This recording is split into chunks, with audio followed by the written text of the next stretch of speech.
It's going to crack first. It's always a mystery.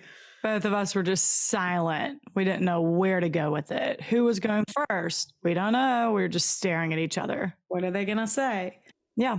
Hey, everyone. What's up? I'm Rachel. I'm Rebecca. This is People Are the Worst podcast. If you're new here, welcome. And thanks for joining. And if you're starting from the most recent to go the oldest, you'll see that the sound quality has improved so much. Yes, my God. Patron shout out, newest patron, Rachel. Hey, Rachel. Go catch up on some bonus abs. Have so much fun. Thanks for joining. Appreciate you. Thanks for joining. Let us know if you want us to call you Raquel. Yeah, if you would. You might not follow Vanderpump Rules, so that means nothing to you. But well, I'm Rachel too, and I'm going to start going by Raquel for sure. I don't really have a lot to talk about at the top. All right. Yeah. Some people love that more than anything. God, we've gotten a lot of TikTok comments being like, oh, I clicked on your podcast and y'all started talking chit chat and I stopped. We're like, oh, I'm so sorry. Go to minute 2 and the story starts. That's what it was. It was the Judy Smith one. A couple of people said that on that TikTok post. And I was like, oh, I understand. Well, we're twins. Well, no, I said we're sisters and we sometimes like to catch up just a little bit at the top. But for this one, go to minute 3. Yeah. We get into it. Chill the F out, punk. I know. People are mean. Move along. That I'm like, what'd that guy say? Oh, I would watch your YouTubes if it were more like y'all's TikToks, because on TikToks we do like graphics and all that. Like, but y'all's YouTube is generic and boring. I'm like, I'm sorry, it's a free service. Like, you get what you get. It's just, and we're not video editors. Yeah. Like we can do that in TikTok because it's TikTok. But like, I wouldn't know the first thing about editing an actual video. And also, this is free. And also, move along. Like, that's fine. We won't be for everyone, I guess. I got really snarky, and then I deleted the comment and just said, okay. Yeah. It's just mean. I'm like, okay, well, no one's holding a gun to your head. And I'm not a professional. I have no idea how to do any of this. Thank God for Jacob, and thank God for Upwork. That's how we found our editor. Oh, yeah, that's true. So that's our spiel. All right, today I'm telling you about Laurie Mckenna and Jeanine Grinsell. And special shout out to Christy Lawrence for recommending this on Insta. Oh, you're going to go first and last name? Oh, yes. Thank you, Christy. It was a great story. She was like, you need to cover this, blah, blah. It was a link to mercurynews.com. They have no free trial. So I am a paid member, and that's where all my sources are going to come from this point out. All right. Good for you. No, it's crazy. And it takes place in a abandoned mansion in Hillsborough, California. Oh, wait. I know this one. No, you don't. Yeah, I do. How? My Favorite Murder. No way. Swear. No. I typed it in podcast and there was one podcast on it. And it was Once Upon a Crime. We'll see. It's so familiar, and I'm certain Karen told it. Is it around LA? Is Hillsborough around LA? No, but maybe Hillsborough is familiar to you because it's like Scream. But that's Woodsboro.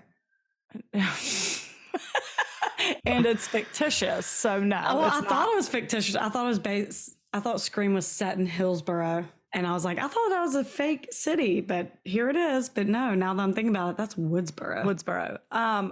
The one I'm thinking of that I'm certain Karen told ages ago is old though, like 20s. It's not that. No. Well, okay. I mean, there is a little background about how the mansion came to be. Why don't I just get into my story? How about? Okay. Sources: Mercury News, as I said, LA Times, Once Upon a Crime, does an episode on it, SF Weekly, and East Bay Times. Okay, so San Francisco Bay Area. Can you tell what state this is in? All right. So this takes place in Hillsborough, California, like I said. About the mansion first. Harriet Pullman Carolan was the daughter of George Pullman, founder of Pullman Company, and he was considered Chicago's wealthiest man in the 1800s. In 1892, this is not a story based in the 1800s, people. Oh my don't God. worry. I would have signed off. Just giving you some background on this fantastic house. In 1892, she married Francis Carolyn of San Francisco and moved with them to California. In 1912, she bought 554 acres of land in Hillsborough and set out to build a house that would, quote, excite the wonder and administration of America. And the result is insane. Essentially, I think it's the Biltmore of the West Coast. For those international listeners or people in the U.S. who just may not know what it is, Biltmore Estate is here in Asheville. It was built by the Vanderbilt family in like the 1800s. It is just a massive, massive house. Very impressive for the Gilded Age era. And it's still, I think, the like largest privately owned house in the country. The family still lives here. If you are international listener, it's probably the closest thing we have to beautiful castles that you have over there. So we just give this to, we need this. Yeah. We need this. It was built in the 1800s. That's like new age for y'all, but that's a long time ago over in the US. How many rooms is this? 250. It's on 8,000 acres. It's 170,000 square feet. Oh, okay. Well, the Carolands Mansion is 65,000 square feet, 110 rooms. Oh my God, how sad.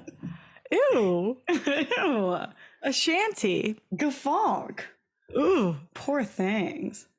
18 bedrooms, 18 bathrooms, 4 kitchens. It was once considered the second biggest house in America. I guess we now know what the first one was, guys. Wow. And FDR even considered making it the West Coast White House. Harriet decided to move to New York City in 1925 and abandoned the mansion. She set out to build this giant, extraordinary thing. And then a decade later is like, let's go to Manhattan. I heard it swinging over there. Yeah. Fun article I found from 1949 that cops busted 20 teenagers. They're all San Mateo high school students who were in the abandoned mansion swinging from the 3rd-story balcony and playing in the elevators. Elevator tag. In what year? 1920s? 1949. But it was a mansion built in the 20s. You're playing. It was built in 1916. She started building it in 1912. Yeah. Okay. You're playing in 1916 era elevators. Oh, bye. I'm out of here. That's all they had then. You know, they don't know any different. So they're good with it. No, they're having a blast. It took cops 20 minutes of chasing them around the house and eventually arrested all of them. So kids have been playing in this abandoned mansion for years. Oh my God. All the ghosts are like, get these kids out of here. Yeah, no kidding. The elevator attendant's like, I'm not pressing another button. All right, I'm over this. In 1950, Countess Lillian Rimmelard Dendani bought the mansion for $80,000. What? That pronunciation was just I butchered it. brutal. I'm just trying to get through this part of it. Okay. Sorry, y'all. Sorry. Bought the mansion for $80,000, which apparently today is like $1 million. So, well, yeah, money went a lot further back then. I guess so. Don't ask what she's the countess of. Her Wikipedia page says she's from Oakland, California. So Oakland. She's the countess of Oakland. The Countess of Oakland. Mm-hmm. I think she married a count of somewhere in Italy. Sure. This is not the right podcast for shit like that. I don't know. She died in 1973 and left the house to the town of Hillsborough, who gave it to the state. And by 1975, they couldn't give it away. It was in a state of decay. No one really wanted it. So it sat abandoned for years. But they did have security guards there to make sure people weren't trespassing. And God, could you imagine the nighttime security guard at a place like this? No, you have to be braver than brave is brave. Oh my God, the ghost stories that come from that guy. Again, our European listeners are like, my God, we are. Yeah, this is a new build, people, whatever. So a decade later, here we are. In 1985, there was a rumor amongst Burlingame high schoolers that security guards could be persuaded to give tours of the mansion. Something I would have taken full advantage of. That'd be so fun. Yeah. On Saturday, February 2nd, 1985, Laurie Mckenna and Jeanine Grinsell decided to give it a try. Jeanine had just gotten her license, and what better way to spend a pretty afternoon than driving up the hills of Northern California to go play in an abandoned mansion. Oh my God, for sure. The security guard on duty was David Rayleigh. He did allow them in. He was 23 and bored, so he was happy to walk around this giant property with them. One thing he did ask was if they would move their car away from the front of the driveway to the back so it's hidden, because he didn't want to get in trouble. So they did and continued walking around. As they're walking through, Rayleigh heard police and police dogs and told the girls to hide in the basement so he could play it cool. He hurried them into this old safe in the basement, and at first they said no, they didn't want to go in there, but his sense of urgency made them do it, and they asked him not to lock the door, and he assured them he wouldn't. But if you can imagine, this dude's a liar, and the moment they were in, he closes and locks it. I did not like where that was going. Yeah, if it wasn't telling enough that he heard police dogs. Like, trespassing teens is no cause for K9. They're bringing the K9 unit. And it's weird, only he heard it. That's weird. Weird. They started yelling to let them out, and after several minutes of crying and pleading with them, he sings back their names in like a teasing manner. I really prefer not to do an impression, but you get it. Like please don't. Laurie, Jeanine. Ew. I asked you to please not. I know. You got it. But maybe some people didn't. Gross. He tells them he would let them out if they removed their clothes. Oh, God. They're in high school? Yeah. Gross. Yeah, 16 and 17. So they reluctantly do so, and he cracks the door of the safe and makes them throw them outside to prove they've actually done it. Because my first thought I'd be like, okay, yeah, I'm ass naked. Open the door. Right. But no, he cracks it and makes them give the clothes. Oh, gross. So they're down to their underwear. As he opens the vault, he's holding a knife and handcuffs them, and he said he'll let them leave after they, quote, fool around with them. He ties Laurie to a bench while he led Jeanine away, and all Laurie can hear is crying, screaming, and begging David to stop. Oh, God. No. He was beating her with his billy club / baton. I don't know who people call it different things, but the police baton.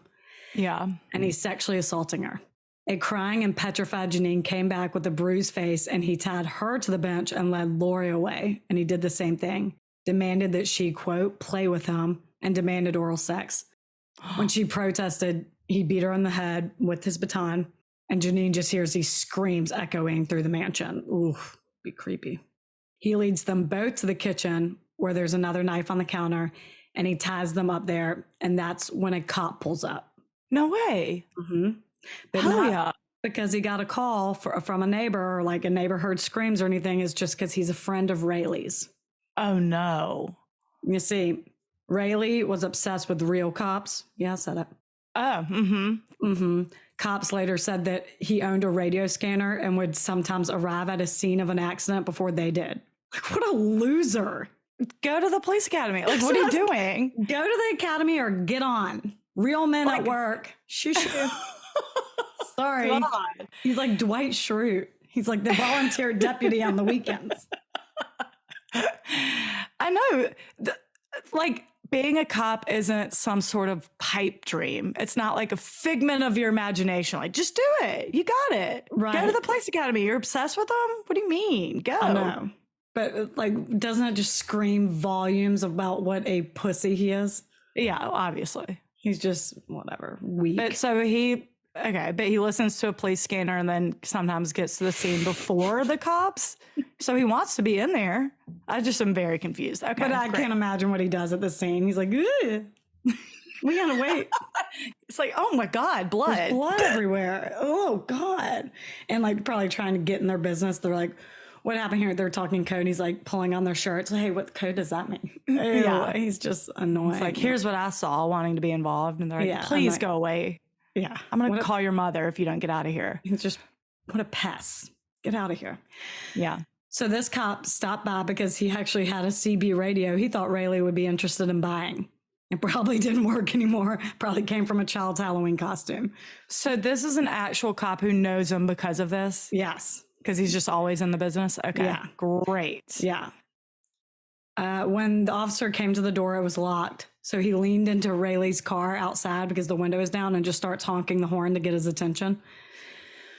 So Rayleigh comes out, shuts the door behind him, not letting the cop in. They talked about the CB radio, and Rayleigh is being very short and quick with his answers, which the officer noted as strange because he usually likes to gab about real police work and hang out with any cop who will give him the time of day. But he seemed to be in a rush to get back inside. So the cop's like, go ahead, see you. This is a courtesy invite. Peace out. He is actually a security guard, though. Yeah. He's not just like staging the... Yeah, he is a security guard. As one, so he could meet teenagers who happen to come to the mansion. Okay, great. Yeah, he's a real security guard. So after the real cop leaves, Rayleigh goes back to the girls and again leads Jeanine. And before people ask why they didn't scream then, or, you know, it's a, again, giant mansion. All the doors are shut. I don't even know if they knew a cop pulled up. All they heard was honking. It could have been like, it's a friend. They're tied up. So yeah, 65,000 square feet. You even if they were screaming at the top of their lungs, probably would not have been heard. Right. So Rayleigh goes back to the girls and again leads Jeanine out of the room. And all Laurie could hear was thumping noises, her screams, but her screams this time were more agonizing and pain. Then she heard something being dragged across the floor, and all of a sudden it stopped. David comes back, and Jeanine wasn't with him, and he is covered in blood. He had just stabbed Jeanine over 40 times in the neck and head. Bummer.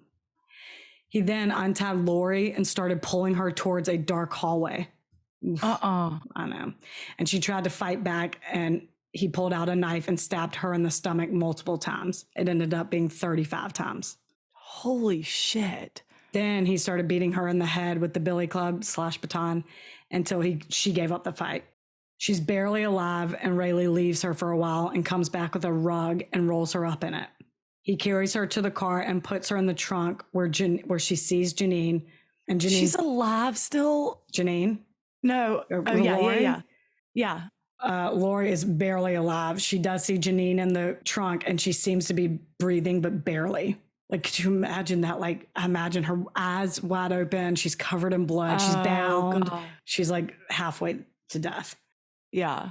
Laurie pleads with them to take them to the hospital, and they won't give his name or anything. He tells her to shut up or he'll finish the job right there. So he puts both of them in the trunk, shuts it, and leaves them in there for 2 hours while he finishes his shift. No. I am short of breath. Laurie is in a rug. Oh, God. They have just been stabbed 30 to 40 times. Oh, God. Once the nighttime security guard gets there around 5 p.m., Rayleigh drives to his house in South San Jose, which is about an hour away with the girl still in the trunk. He parks it in their garage and goes inside his house and plays Monopoly with his sister. Oh my God, that game takes 8 hours. I know. His sister later recounts how normal he's acting. Not worried, not distracted, didn't seem to be in a hurry about anything. A few hours go by, and even his friends come over to show David a new stereo they got in their car. I keep jumping in between calling him David and calling him Rayleigh. His name's David Rayleigh. Sorry, I'll probably just start calling him by his last name from this point forward. After Rayleigh's dad comes home around midnight and goes to bed, he decides it's time to dump the bodies. He drives to a remote area, beats them one more time with a hammer this time. God. In the head to make sure they're dead, and he throws them down a steep ravine. If we have any California listeners in the area of San Jose, that ravine is now the site of Silver Creek Country Club Golf Course. No. So you think about the horrors that went there the next time you're having a carefree, lovely Saturday. Oh my God, that is so eerie. I know. Beautiful golf course. Oh, I'm sure. No, so that's horrifying. I know. This is not this guy's first crime. Get out of here. I know. Dangerous. I'm really dangerous. You'll see, but I mean, I think this is only crime, or one that he's been caught for. Right. That's what I mean. Yeah. By the way, I was very wrong before. I have never heard this story. I was going to ask. Okay. No, I've never heard this. I don't know what I was thinking of. So this asshole goes home, continues his night as if he's just gotten away with murder, except little does he know Laurie's not dead. Nuh-uh. Get this. The next morning, in the freezing rain, Laurie wakes up and begins to crawl up the ravine, but her hands are so badly stabbed with defensive wounds, she can't use them. So she's army crawling on her elbows. God. Inch by inch up this steep ravine. And by the time she's at the top, she's soaking wet and she's so badly covered in blood, you can't tell what color hair she has. And as she's trying desperately to flag down a car, she hears Jeanine scream from the bottom. Nuh-uh. Oh my God, I got chills. Also alive. How? Wow, you'll see. Oh my God. The will to live. Actually, I said you'll see, but there is no reason for it. Yeah, the will to live. They're adrenaline. Young and vibrant, and they're like, nah. We're not going to let this chubby asshole kill us. In every article, you'll see chubby. That's all they describe him. It's so weird. I'm like, why are we body shaming him? But no, I mean, he's a dirtbag. But I'm like, so the description's always chubby. Okay. Yeah. Whoa. David Rayleigh, a chubby 23-year-old security guard. No. It's so weird. It is. It's because it's 1985. That is bizarre. So 3 cars pass her without stopping, and finally a truck does. It was 2 men who got out, and Laurie explains what she's been through and that her friend needs help, and she's down the ravine, and they call an ambulance. Thank God someone stopped. I was scared you're going to be like, people are driving by and saw this scary, bloody. Well, 3 cars did. 3 cars drove, drove past her. I don't want anything to do with that. Oh, sad. I know. And there's no cell phones back then, so it's not like, okay, they drove past me, but surely they're calling 911. Oh, yeah. In an interview, this is just a little sidebar I thought it just stuck out at me. In an interview, she said she remembers the 2 men trying to comfort her by hugging her. And she really recoiled. She did not want to be touched at all. Which makes total sense, obviously. But doesn't that just seem a little weird? Like 2 strangers, you were raped and stabbed. Come here, bring it in. I'd be like, get your hands off me. They saved the day. They're heroes. I get it. But no, I know, but I could also see in their eyes, I don't know who these men were, how old they were, but they see a little kid. They're 16. Yeah, I mean, that's maybe true. they're like, I just want to, That's true. It doesn't say their ages. They could have daughters who are 16. I have no idea. Right. Right. And they're just like, I just want to comfort this little baby. Yeah. But no, it's a very weird, especially covered in blood. Yeah. After being I was please. raped. She's down to her underwear still. She's still naked. Oh, yeah, it is. Well, whatever. They're good for these men. No, they're heroes. It was just, she was like that. It's one thing that always I remember recoiling and being, please don't touch me. Probably very afraid. Sure. Whoa. Okay. Keep going. Laurie and Jeanine were rushed to the hospital and suffered from blood loss, shock, and hypothermia. And sadly, Jeanine did die on the operating table as a result of her injuries. Oh, no. She was stabbed 41 times and her skull was cracked. Oh, God. Yeah. She had no measurable blood pressure when she arrived at the hospital. So the fact that she was alive and able to scream, I'm still down here, was remarkable. Laurie, again, was stabbed 35 times. And even though she was beaten in the head several times, even with a hammer, there is not one part of her memory that's foggy. Really? That's what I was going to ask. Yeah, she gave the all attacker. Yeah, she gave his name, his description, it recounted exactly what happened, and they arrested David Rayleigh that same day. Whoa. In addition to murder, attempted murder, rape, and kidnapping charges, the DA tacked on extreme cruelty and torture to his charges, which means he's eligible for the death penalty. Good. His trial begins in April 1987, and his defense was really grasping at straws, even arguing that he didn't kill Jeanine, the hypothermia did. Oh, okay. Quick cue. Who pushed her down a ravine in the middle of the night on a rainy February night without clothes on? The hypothermia stabbed her 41 times. I know. In addition to the hypothermia, she died from blood loss. So on top of it being dumb as shit, it's just a weak argument. Very cute. Well, sure. It reminds me of, I think in Yardley Love's case, Yardley Love was the UVA lacrosse player who was killed by her boyfriend in 2010. I think her murderer's defense was that she had taken Adderall, so her blood was really thin, so that banging her head against the wall might not have killed her had she not taken the Adderall, but she just had to take that Adderall. Like, What? Go to hell. Oh my God. Yeah, that was his defense attorneys. I think that was his argument. And I was like, had your client not beaten her relentlessly, the Adderall definitely wouldn't have killed her alone. No. We do know that. Okay. This is ridiculous. It's ridiculous. There's such monster defense attorneys out there. God. Anyway, Rayleigh was convicted. But not all of them. But not all of them. I'm just saying. I said there are some serious monsters. You said there are monstrous, but yeah, I get it. Anyway, Rayleigh was convicted of all charges and was sentenced to death and is still awaiting his execution date at good old San Quentin. He tried to appeal it several times, all of which were denied, and he exhausted his last attempt in 2011. It's taken a really long time to kill this guy, because in 2014, U.S. District Attorney, and this is a little sidebar, he ruled that California's capital punishment law was unconstitutional because of the prolonged appeals process. Like, San Quentin hasn't executed anyone since 2006. Regardless, though, she has no plans to attend his execution once the date is set.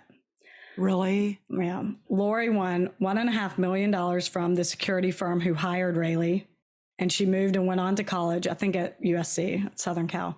Oh, wow. Good for her. I know. Then she moved to Santa Barbara and even opened a snowboarding shop in Lake Tahoe. But she stated in an interview that survivor's guilt is one of the ghosts that still haunts her from that night. A few years after, she did an interview and said that she sometimes runs into Jeanine's brother and can't even look at him. Oh, God. I know. As of 2016, this blows my mind for some reason. As of 2016, she relocated to a small southern town with her husband and 2 kids, where she works in a strip mall at a children's clothing store. And apparently none of her friends or neighbors or anyone in town know her story. Wait. Next to the fact that she survived, this is the most shocking thing in the story to me. How do they not know? I am baffled. She must have changed her name. Well, she got married. It's her married name. But you get so. I If stumbled someone's across, like, "What's your maiden name?" She's like, "We're not doing that." I don't know. She probably does. It just blows my mind. I'm like, how small is this town? They know no one has, I guess, Googled her, or like a rumor. Someone hasn't gotten a little insight. But no, Mercury News says they don't know about the killer, David Allen Rayleigh, her dead friend Jeanine. They don't realize that Laurie, it says her married name. I'm not going to say it. They don't know that Laurie Blank is the rarest of people, a survivor of a crime of murder. But I guess not. And it doesn't even say the town. So I'm like, I guess you wouldn't know. That's a common name. I mean, why would you? I think I accidentally stumbled across it, but I'm not going to say it. But isn't that crazy? Like, no one in her town knows, none of her friends. It's crazy. That is insane. And the Carolands Mansion is now run by a foundation, and they still do tours. They want to promote its rich history. And I'm like, no one's touring that thing for its original history. I believe that. That. God. They're like, well, we saw what Biltmore did in Asheville, and we want the same thing. Right? It is. No. Yeah, they restored it. It's very pretty. But wait, Hillsborough Mansion. I'm Googling it. Carolands Mansion. Oh, wow. Yeah, it is very pretty. Mm-hmm. Can you believe that? And that is the surviving story of Laurie Mckenna and the sad story of Jeanine Grinsell. Oh, that is so... No, I was very wrong. No, I've never heard that. I was about to say, if My Favorite Murder did it, they didn't put their names in the description or something, because I searched for other podcasts who have covered this story, and there was not any. There's one. Yeah. Oh, my God. I was fascinated by that. Thanks again, Christy. That is... Because that's like every kid's, what a fun Saturday you think you're going to have. Let's go explore this mansion. And you just happen to come across evil and you're held hostage and tortured. And when like that's the high school rumor is you can pay off the security guard and they'll give you a pass. And they're like, hey, can we go see? And the security guard's like, yeah, sure. It's like everything falls into place just as you expect. That is so sad. And there's 2 of them. There were girls that testified in his trial. And the defense team was like, did Rayleigh ever try to do anything with you? And she's like, no. And he was like, and you were alone, right? So I'm like, why did you choose? So girls went alone and he didn't do anything. They said he made weird comments every now and then, but Isn't that crazy? So weird. Yeah, he had a mission that day. He woke up wanting, I'm going to kill today. Ew. Oh, monster. So he's just chilling in San Quentin. People, Good. go Just look him up. Just where he needs to be. The only place you can still be sentenced to death in California, as we've confirmed. Mm-hmm. Well, I hate home, but I don't hate y'all. No, we don't. Y'all are the best. And people, especially David Rayleigh, is the worst. Are the worst. Are the worst.